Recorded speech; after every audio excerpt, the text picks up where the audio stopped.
Muito antes da Bíblia, antes de Moisés, antes até de Noé, uma história já havia sido escrita em pedras milenares. Gravada em tábuas de argila há mais de 4.000 anos, essa é a primeira e verdadeira narrativa do Grande Dilúvio. Oculta por séculos, ignorada por conveniência, ela sobreviveu ao tempo, enterrada sob as ruínas da Suméria.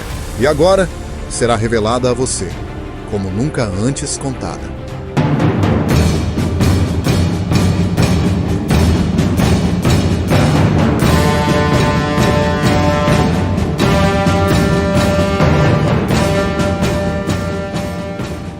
Antes do tempo ser contado, antes das cidades erguerem suas muralhas, a terra era pura e silenciosa.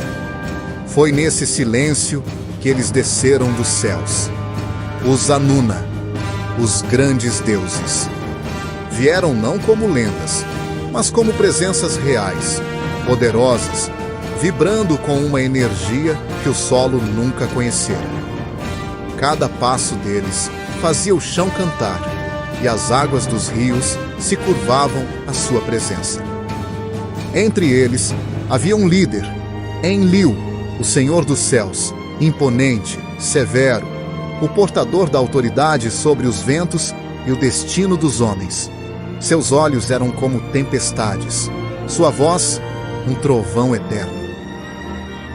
Mas havia outro, mais oculto, mais profundo. Enki, o Senhor das águas e da sabedoria, surgia das profundezas com olhos azuis como o abismo, cabelos ondulados como os rios e pele cintilante como escamas de ouro.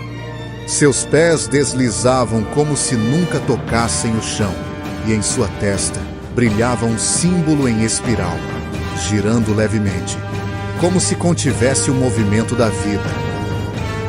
Esses deuses não vieram por acaso, trouxeram ordens. A missão era clara: moldar o mundo e criar um ser que pudesse trabalhar, servir e preservar. Assim nasceu o ser humano. O tempo passou, e os homens multiplicaram-se como o vento que espalha as sementes. As cidades cresceram sob a bênção dos deuses. Eram tempos de ouro. O barro se transformava em tijolo, os rios em estradas líquidas. As florestas se curvavam à vontade do homem, mas com o progresso veio o ruído.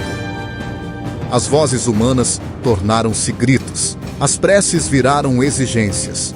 As noites, antes silenciosas como o coração da terra, agora ecoavam com cantos, martelos, disputas e desejos. E lá do alto, Enlil ouviu e se enfureceu.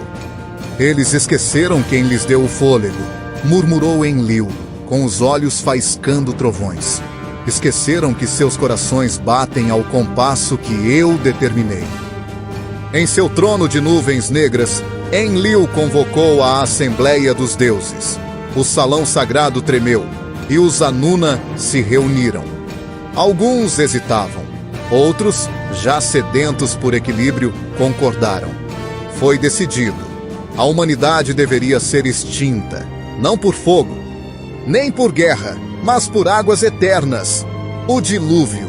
Enki, presente no conselho, ouviu tudo em silêncio. Seus olhos não julgaram, mas também não se calaram. Os dias passaram, e os deuses preparavam os céus. Os ventos calaram, as aves voavam em círculos inquietos. Mas entre os homens, um nome brilhava com retidão: Ziusudra, o sacerdote de Shuruppak, homem justo, devoto, senhor da sabedoria e dos rituais antigos. Enquanto a humanidade celebrava sem saber da sentença dos céus, Ziusudra jejuava às margens do rio.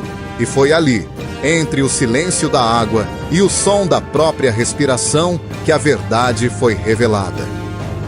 Na calada da noite, a água do rio começou a girar. Uma bolha subiu à superfície e explodiu com um sopro frio. Então, ele surgiu, Enki, envolto em luz líquida, emergindo como um espírito da terra. Sua voz não veio pela boca, veio pela alma. Ziusudra, filho da lama e da essência. Os deuses decidiram apagar tudo o que existe, sussurrou Enki. Mas a vida não deve morrer. A essência precisa seguir. Você construirá uma embarcação, não um barco comum, mas um santuário flutuante. Suas medidas serão sagradas, sua estrutura divina. Levarás contigo o que representa a continuação, tua família, os animais, as sementes da terra. Ziusudra caiu de joelhos, não por medo, mas por reverência. O destino dos vivos agora repousava em suas mãos. Na alvorada seguinte, ele começou a construção. Madeira nobre, selada com betume, 7 andares, janelas seladas, um altar no topo. E aos poucos, animais surgiam dos cantos mais distantes e guiados por uma força invisível. 7 dias e 7 noites se passaram desde o início da construção. Ziusudra e sua família já estavam dentro da embarcação. Do lado de fora, o mundo ainda sorria, dançava, bebia, ignorava o céu carregado de presságios, mas a terra já tremia. E então, o primeiro trovão. Um rugido tão profundo que fez os pássaros despencarem do céu. O solo rachou.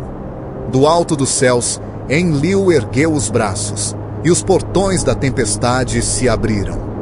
Os oceanos responderam. O firmamento chorou. E o abismo, sob os pés da humanidade, cuspiu água como sangue fervente. O céu se apagou. O dia virou noite. Relâmpagos cortavam a escuridão como lâminas de deuses furiosos. As águas invadiam tudo, como se tivessem alma própria. Elas não escorriam, elas atacavam. Subiam pelas escadas dos templos, engoliam palácios, roubavam as crianças do colo das mães. E lá estava ela, a Arca, um ponto de luz em meio ao caos. Navegava entre cadáveres, árvores arrancadas e torres que afundavam. Os animais em silêncio, os olhos de Ziusudra fixos no céu, implorando que Enki mantivesse sua palavra. Por 7 dias e 7 noites, não houve terra, somente mar, nem lua, nem estrela, nem esperança, apenas o tambor do dilúvio batendo sem parar. No 8º dia, o silêncio. Um silêncio tão profundo que fazia ecoar o som do próprio pensamento. A tempestade cessou. As nuvens se desfizeram como fumaça vencida. Pela primeira vez em dias, um raio de luz rompeu as trevas e caiu sobre a arca. Lentamente, as águas começaram a recuar. Cordilheiras reapareciam como costas de titãs adormecidos. Árvores brotavam como se jamais tivessem morrido. A vida, que parecia ter sido arrancada, apenas dormia. Dentro da arca, os olhos de Ziusudra se encheram de lágrimas. Não de dor, mas de gratidão. Ele sabia o que precisava fazer. Subiu ao topo da embarcação, retirou do manto uma chama sagrada e acendeu um altar feito com as últimas pedras do templo ancestral de Enki. Fez sua oferenda. E os deuses responderam. Enlil, que antes rugia como um trovão, agora desceu como uma brisa. Viu Ziusudra em prece, viu os animais vivos, viu a terra pulsando novamente, e naquele instante entendeu. Havia algo nos humanos que nem os próprios deuses previram. Então, perante a assembleia dos Anuna, Enlil declarou: Ziusudra, tu que foste leal, tu que ouviste o sussurro do justo, não morrerás como os demais. Te será concedido um presente que nem os deuses compartilham levianamente: a imortalidade. Ziusudra foi levado a Dilmun, a terra pura, além dos rios conhecidos, onde o tempo não toca. Ali vive até hoje, guardando os segredos da criação. Seu nome ecoa em todas as culturas, chamado por muitos nomes, mas a essência é uma só: aquele que sobreviveu ao juízo dos deuses. Por séculos, a história de Ziusudra parecia um mito enterrado nas areias do tempo. Mas ela é real, não como um conto, mas como um registro, gravado não em papel, mas em pedra. Os relatos mais antigos do dilúvio surgem muito antes da Bíblia ou da Torá. Eles estão nas tábuas de argila da antiga Suméria, na escrita cuneiforme, a primeira forma de escrita conhecida da humanidade. Essas tábuas foram encontradas em ruínas milenares no atual território do Iraque, nas cidades de Nippur, Uruk, Eridu e Shuruppak. A versão suméria mais antiga dessa história está registrada no épico de Ziusudra, datado de aproximadamente 2100 anos antes de Cristo, descoberto em Nippur, em tábuas que hoje repousam em coleções arqueológicas, como a do Museu da Universidade da Pensilvânia, nos Estados Unidos. Ele é o ancestral direto das versões acádica e babilônica.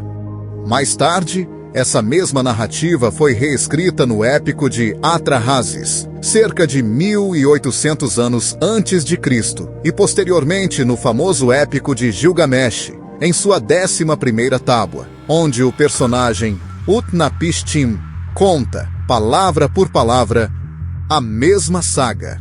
A advertência de um Deus benevolente, a construção de uma arca, o dilúvio e a sobrevivência de um justo.